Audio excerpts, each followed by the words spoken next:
Salaam Alaikum. Mr. Moderator, our distinguished guests, brothers and sisters, our friends and our enemies.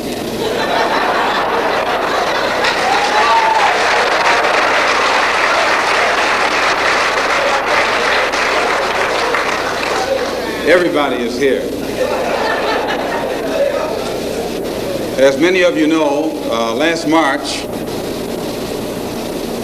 when it was announced that I was no longer in the Black Muslim movement, it was pointed out that it was my intention to work among the 22 million non-Muslim Afro-Americans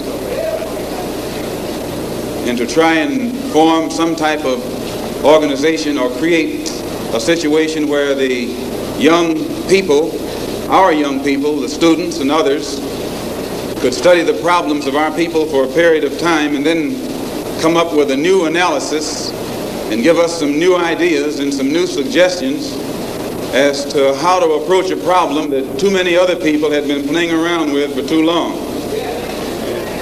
And that we would have some kind of meeting and determine at a later date whether to form a black nationalist party or a black nationalist army.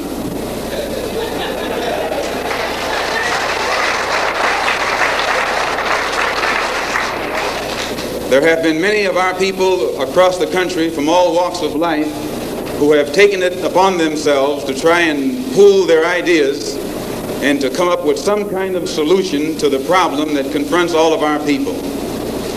And tonight we are here to try and get an understanding of what it is they've come up with.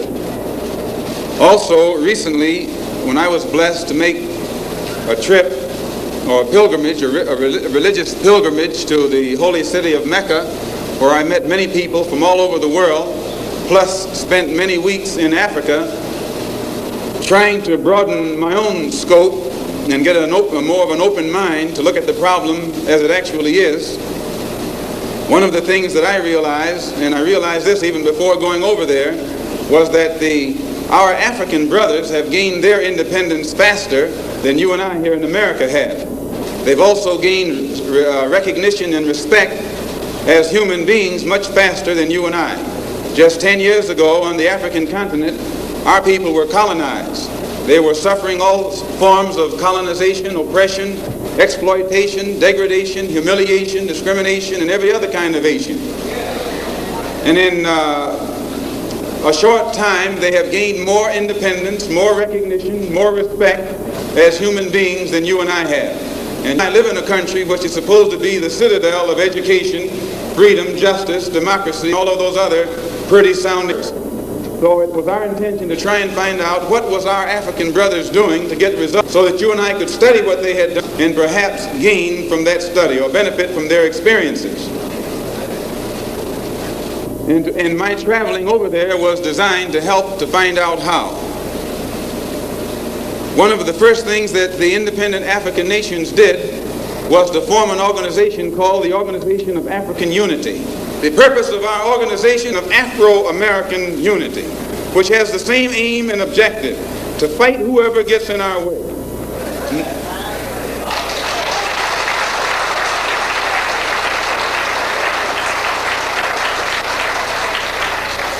To bring about the complete independence of people of African descent here in the Western Hemisphere, and first here in the United States, and bring about the freedom of these people by any means necessary.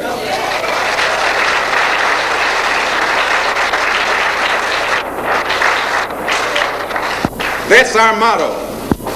The purpose of our organization is to start right here in Harlem, which has the largest concentration of people of African descent that exists anywhere on this earth. There are more Africans here in Harlem than exist in any city on the African continent, because that's what you and I are, Africans.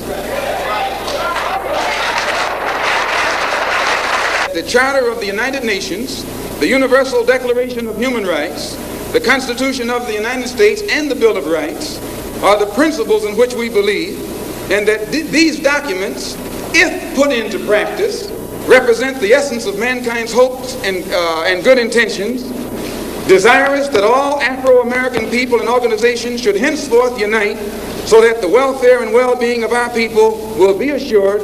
We are resolved to reinforce the common bond of purpose between our people by submerging all of our differences and establishing non-sectarian constructive programs for human rights. We hereby present this charter. Number one, the establishment. The Organization of Afro-American Unity shall include all people of African descent in the Western Hemisphere. In essence, what it is saying, instead of you and me running around here seeking allies in our struggle for freedom, in the Irish neighborhood or the Jewish neighborhood or the Italian neighborhood, we need to seek some allies among people who look something like we do. And once we get their allies, it's time out for you and me to stop running away from the wolf right into the arms of the fox, looking for some kind of help. That's a drag. Number two, self-defense.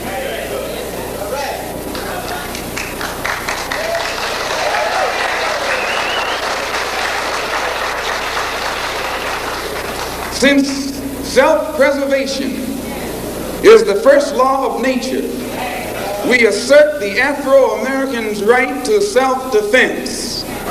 The Constitution of the United States of America clearly affirms the right of every American citizen to bear arms. And as Americans, we will not give up a single right guaranteed under the Constitution. The